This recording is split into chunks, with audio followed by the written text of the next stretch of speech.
how to sign out of Trust Wallet account. So if you want to sign out of your Trust Wallet, then first you need to open up your Trust Wallet application. And once you've opened, now you need to enter your passcode. And once you enter your passcode, it will take you to your wallet, right? So if you want to log out of your wallet, then what you can do is simply tap on your main wallet, which is on the upper left. And once you tap, it will take you to your wallets, right? So here you can simply go for the right side, which has that three dots icon on your wallet. And here you don't have an option to log out, but you will have an option to delete your wallet. So you can simply tap on delete, which is on the upper right.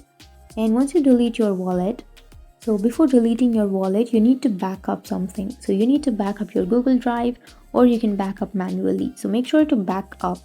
And once you back up, you can tap on delete or trash icon, which is on the upper right, and then delete. And you need to enter your passcode again.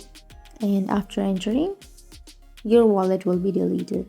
And once you delete your wallet, now you can again go for add existing wallet, and then you can log into your account with your secret phrases. So that's it. That's how you sign out of your Trust Wallet account. And if you have any questions, feel free to comment below. Thanks for watching.